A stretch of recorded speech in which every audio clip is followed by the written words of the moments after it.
ആർക്കെങ്കിലും ഏതെങ്കിലും ബ്ലഡ് വേണമെന്ന് വന്നു കഴിഞ്ഞാൽ നമ്മൾ എങ്ങനെയാണ് എടുക്കാൻ പോകുന്നതെന്ന് ഞാൻ പറയാൻ പോകുന്നത്. ആദ്യമേ നമ്മൾ പ്ലേ സ്റ്റോറിൽ പോവുക. പ്ലേ സ്റ്റോറിൽ ചെന്ന് കഴിഞ്ഞിട്ട് നമ്മൾ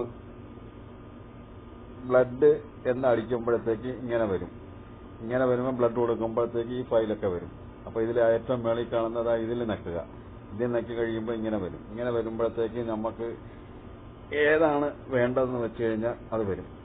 അത് വരുമ്പോൾ നമ്മൾ ഏത് ഗ്രൂപ്പാണ് വേണ്ടതെന്ന് വെച്ചാൽ അത് സെലക്ട് ചെയ്യുക. അപ്പോൾ ഇങ്ങനെ വരുമ്പോൾ ഒരു പേജ് വരും. അപ്പോൾ ഇതിനകത്ത് ഇപ്പം നേരെ പോയി നോക്കേണ്ടതെന്ന് വെച്ച് കഴിഞ്ഞാൽ ഏത് ഗ്രൂപ്പാണെന്ന് നോക്കണം. നോക്കി കഴിഞ്ഞ് കഴിഞ്ഞാൽ അത് ക്ലിക്ക് ചെയ്യുക. അതിൽ ക്ലിക്ക് ചെയ്യുമ്പോഴത്തേക്ക് ഏത് രാജ്യമാണെന്ന് ചോദിക്കും. അപ്പം നമ്മൾ ഇന്ത്യ അടിക്കുക.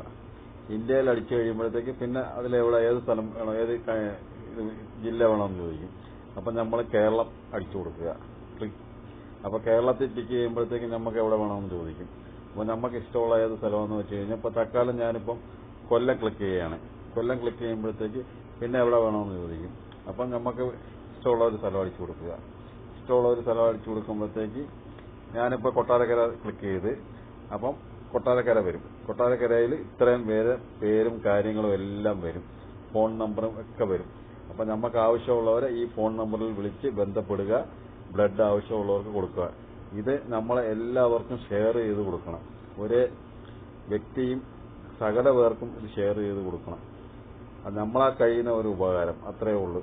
എമർജൻസിക്ക് ഇത് വളരെ ഉപകാരമായിരിക്കും. അപ്പോൾ എല്ലാവരും സഹകരിക്കും.